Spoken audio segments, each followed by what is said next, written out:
Hello guys, welcome back. So, the biggest takeaway from all of these NFL storylines is that the 2026 season is shaping up to be one of the most unpredictable in recent memory. Jordan Love has a legitimate opportunity to break into the MVP conversation if he continues playing with the efficiency, accuracy, and confidence we saw last season. With Green Bay's offense looking dangerous and Micah Parsons eventually returning, the Packers could become a serious threat. The NFC East is another division that could come down to the wire. The Cowboys have upgraded their defense and have enough offensive firepower to win double-digit games, while the Eagles remain a proven contender. Meanwhile, the Giants are hoping John Harbaugh can completely change the culture, but losing Calvin Austin puts even more pressure on Malik Nabers and the rest of that offense. In Cleveland, the quarterback situation remains one of the biggest questions. Deshaun Watson is being given another opportunity, while Shedeur Sanders continues to represent intriguing long-term potential. The Browns may already be looking toward 2027, but if Watson struggles, the pressure to make a change could become overwhelming. Cincinnati might have one of the most complete rosters in the AFC, but Joe Burrow's offensive line remains a major concern. And in Kansas City, Patrick Mahomes is adapting to a very different offense, built around running the football and controlling the line of scrimmage. One thing is certain: injuries, quarterback decisions, and coaching choices will shape this season. The contenders are clear, but nothing is guaranteed. The 2026 NFL season is officially ready to explode. The season begins. Look, Jordan Love, the quarterback of the Green Bay Packers, is a legit MVP candidate. Think about this last year. He was third in total QBR, fifth in completion percentage over expected. The last time we saw him on the field in the wild card against the Chicago Bears, he threw for 323 yards and 4 touchdowns, 0 interceptions. He did not lose that game. QB wins is not a quarterback stat. He did everything he could to help that football team. This year, last week, against the Denver Broncos, in the preseason, he was 5 of 7, damn near perfect. This guy's on fire. I'm telling you, he's going to be in the MVP discussion at the end of the year, no doubt. They are the best team in the NFC North. He is an MVP candidate. Yep. And when Micah Parsons comes back, look out. Wow, I completely agree with everything you both said, except I do have the Lions in NFC North. The best thing about Jordan Love, last year he was the best third and long quarterback in the entire NFL. That means his passes are perfect. That's what that means. And I think you're going to see that. I talked to Matt LaFleur and Jordan Love a couple weeks ago at Packers training camp. They talked about how smart he's getting with the protections, get him in the right look. I love everything about that offense. Just makes it look so easy, man. And it's natural to him. As a thrower of the football, he's as good as it gets. They're going to be without Micah Parsons to start the year, so they'll need that offense. Kevin Clark, give me an opening statement. I've been going back and forth on the NFC East for a couple weeks now. The final answer is in. The Cowboys will make the playoffs, but the Eagles still win the NFC East. This Cowboys team, to me, is so good. They would win a bunch of other divisions in the NFL. Their offense is going to be at worst top 5. Their defense, Quinnen Williams, Caleb Downs, I like them getting to at least average and winning double-digit games, guys.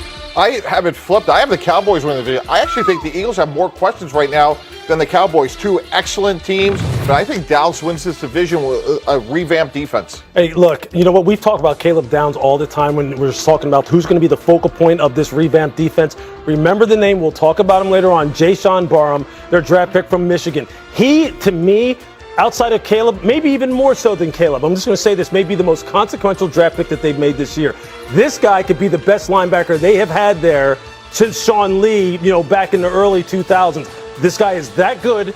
Trust me when I say this. Just watch his tape from last week. It's going to be a very interesting division race. Remember, they open with division games. Cowboys and Giants will play on that Sunday night Week 1 opener. Mike T, give us an opening statement. Greeny, the Cleveland Browns got the quarterback decision completely wrong. I had a sign up in our building, "In God We Trust." For everyone else, we need data. Show me the data that over 6 years, you've played in 19 games, been suspended 11, had shoulder surgery, tore your Achilles tendon twice, and then 6 years later came back and played 17 games at a high level.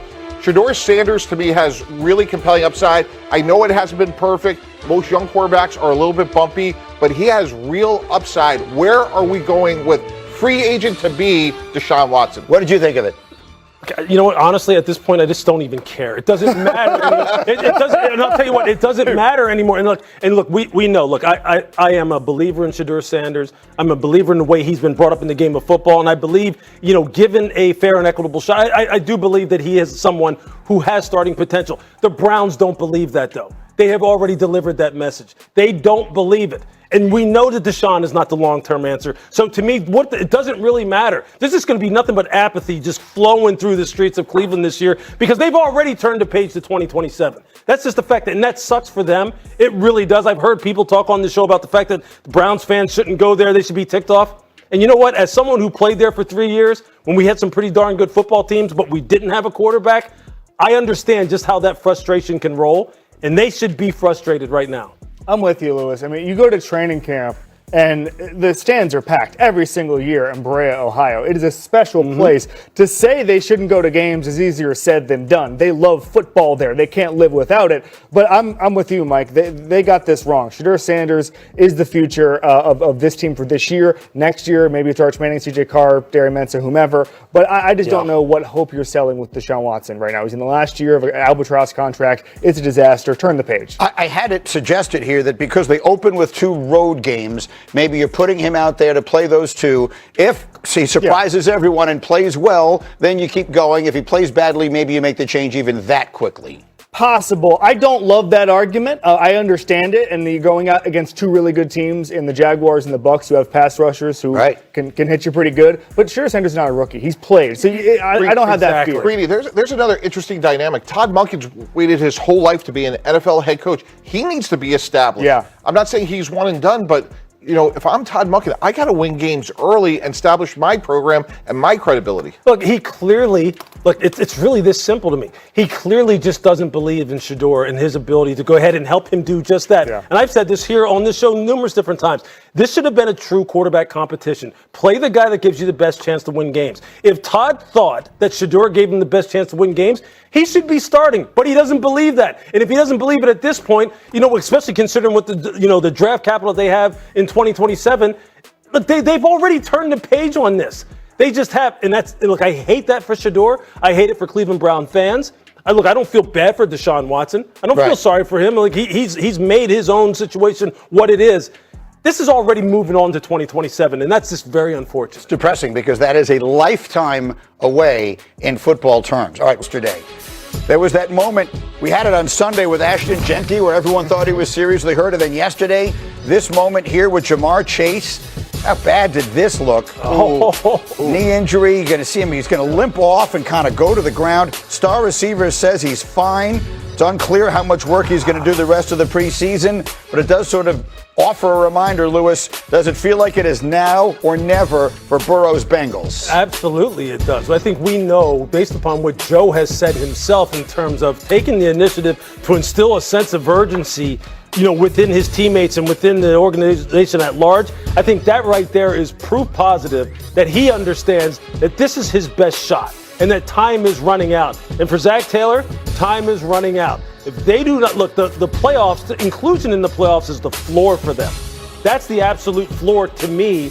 Otherwise, there's going to be significant changes in Cincinnati, especially with all the investments they made on the defensive side of the ball. Clarky, I was reading your notes last night. You like Cincinnati. I love this team. They're my AFC favorite right now, which is why I got very worried when I saw the AFC favorite, not just the division. AFC favorite, yes. That's why I got worried when I saw the video of the Chase injury. Yeah. It looks to be okay. Jamar Chase said if he had a game tomorrow, he'd play. That's good news. But when I look at this roster, Joe Burrow said it himself. This is the best roster since he's been there. That's because Dexter Lawrence is the most double-teamed guy on the planet the last few years. That's because they signed Brian Cook to solve their tackling woes, of which there were many last year. There's actual talent on this defense. They got better as the season went along last year. They're going to allow less yards after catch, which was their Achilles heel last year. The offense is going to be good. Give me the AFC champion, Cincinnati Bengals. It makes a lot of sense. And let's keep in mind, this is the only team in the AFC North that has the same returning head coach, which it's unbelievable. I was saying Cincinnati actually has continuity. I do think they're the best offense in the conference. They should score. And then when you think about closing out games, I agree with what Kevin said. Don't forget about Boye Mafe, Cassius Hal. They have some depth now up front, and I think they are designed as a 2026 team that can take advantage of the scoring rules and now hopefully finish games As out. much as they are a trendy pick and as good as Joe Burrow is and as many investments they made on the defensive side of the football, you saw the preseason game against Detroit, right? You saw how many times Joe got hit in that game, right? Yeah. The offensive line is still a problem. That could derail everything. I love the additions they made on defense, and I'm with you. I'm as optimistic as anyone. This offensive line still scares me. They have never corrected this issue, and I still don't believe it's corrected. I think Joe's going to have to overcome it. So we'll see if he's able to. In the meantime, we are just getting news in right now from the New York Giants, and it is not good. They have lost Calvin Austin, their receiver, for the season. Shefty is reporting that it is a torn ACL that required him to be carted off the field at practice yesterday. So he was expected, I think, to play a significant role here. This just underlines the significance of Malik Neighbors coming back healthy. What are we thinking about here? The Giants in a...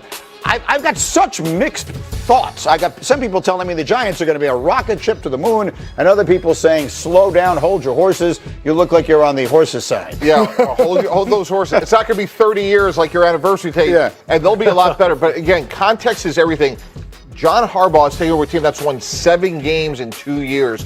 And Malik Neighbors is absolutely as maybe indispensable as any non-quarterback in the league. I don't know where their offense is going to come from outside him. Malachi Fields is flashed. Maybe OBJ, they could squeeze a year out of him. But when you think about Cam Scatterbo, Jackson Dart, and Malik Neighbors, can those 3 good young players get through 17 games? Can they, if they get through something close to 17 games, can this Giants team go from its... the thing that people keep pointing to is how many ridiculous games they lost last year. Whether they lose 4 double-digit leads in the fourth quarter, something like that, something that had practically been unprecedented. How good are the Giants going to be? Look, I think defensively they should be much improved. Look, John Harbaugh brings his guy in, Denard Wilson, who he had in Baltimore with him, who I think is an up-and-coming head coaching candidate. They've got playmakers on all 3 levels on the defensive side of the football. If the offensive line stays healthy, it could be very, very good. Isaiah Likely, let's remember that too, at tight end. He's going to have to be the guy who now controls the middle of the field now, especially with them not really having a slot presence now that Wan'Dale's been hurt. Clarky, you said earlier you like the Eagles to win the division. You like the Cowboys next. Are the Giants a fringe playoff team, or are they not even that good? They're in the hold your horses bucket right now. Mike T, I completely agree with you, except I do think that Malik Neighbors is not on the list for most indispensable guys, only because they had 216 snaps from him last year, and Jackson Dart still looked good. He still made progress. So I think the biggest thing is, we're talking about culture change with John Harbaugh. The Giants have shown themselves unable to make good decisions unless they have a really strong voice in the room. Someone like a John Harbaugh, a Tom Coughlin, a Bill Parcells for that, obviously George Young. So John Harbaugh is going to come in and completely change how the organization is run. That, to me, is a much bigger deal than whether or not they win 9 games. I want to push back. If the 4 of us were the opposing defensive coordinator playing the Giants, and let's say Malik Neighbors isn't available, and let's hope he is, who are we worried about? Who are we worrying about wrecking the game? At this point, probably no one, and they could ill afford a significant injury to a receiver, and now they've got one. So we'll see where they all go. Our next stop is Kansas City. The Chiefs are 19 days away from their season opener, which will be on Monday Night Football against the Broncos, and all signs are pointing to Patrick Mahomes getting back through training camp and being on track to return to the field for that Week 1 game. Yesterday, he was talking about his approach to training camp this season. To go out there day after day and kind of have the grind of the camp, I mean, that could even be harder than the season. It's been awesome for me to be able to go out there and do that. I'm excited. I didn't know if I was going to have to take days off and stuff like that, but my body's responded the right way. And so, honestly, the more we practice, the better I feel like. So what I think is interesting is, and I've heard variations on this expression over the course of time, but NFL teams lie to you all the time when they speak, right? They tell you that it's part of the job, is to engage in misinformation. No one knows better than Tannenbaum does. They tell you the truth with their actions. And some of the things they've done during this offseason, who was it that said this in our meeting this morning? Some of the acquisitions they've made, bringing back Eric Bieniemy, bringing in Kenneth Walker III. They're going to run a different offense this year. Yeah, again, teams tell you who they are by what they do. They didn't go out and try to sign a top flight receiver, which I think a few of us thought they would. By going to get Eric Bieniemy and Kenneth Walker, I think what they're saying is for this year, knowing that Patrick Mahomes will be Superman again, we don't know when, with an offensive line that has a lot of questions, are we better off trying to control line scrimmage, run the ball a little bit more, which is not Andy Reid's background by any stretch. But you look at the receiver situation between Rashee Rice, Xavier Worthy, Tyquan Thornton, like where are the explosive plays coming from? Yeah. Let's remember last year they had one touchdown pass where the ball traveled more than 20 yards. That's unbelievable when you think about the ability of Patrick Mahomes. Yeah, this offense is evolving in a way that maybe aesthetically people aren't going to like, but it's out of necessity. Number one, because I think they understand that capturing the line of scrimmage and playing a physical brand of football,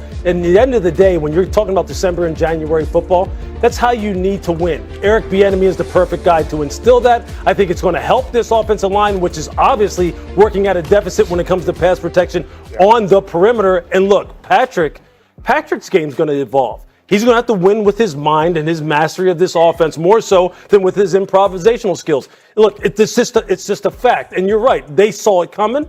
They saw it coming as soon as he went down. And I think this plan has kind of been put into place for a while now. And this offense, look, it all is going to start up front.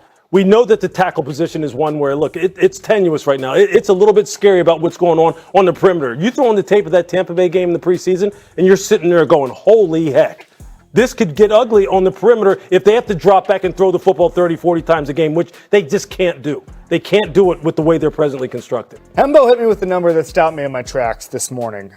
Last 4 years, pass touchdowns from Mahomes outside the red zone, 18. Okay, 18, last 4 years. 4 years before that, 56 touchdowns outside the red zone. That shows you how different their offense is. It used to be Tyreek Hill down the field, even Travis Kelce down the field, 20-yard throws. That just doesn't happen anymore. It's a different type of offense. Now, that's a receiver stat. That's an offensive line stat. That's a Mahomes stat. He's just changing a little bit. The offense is changing. But to your point, Mike, Kenneth Walker makes everything easier. Run the ball, get those safeties to come down, bang. If you want to go over the top, you can. That's an amazing number. I mean, that is about as stark a jump or a drop-off as you could ever imagine. Yeah, it sure is. And look, I think people need to also understand and remember, too, like, they didn't necessarily – they made an offer to Tyreek Hill. They didn't just let him walk out the door. Right. They wanted to try and keep him. I just don't think that they believe that it would be as consequential as it has been, as shown by those statistics, his departure from this football team. It just shows you just how good that young man was in that offense. They've also brought in other young guys, and those guys need to get it done. That's right. And other people. They thought it was going to be Xavier Worthy with the speed down the field. Hasn't happened. Yep. Maybe eventually it will be. We'll see. They're obviously always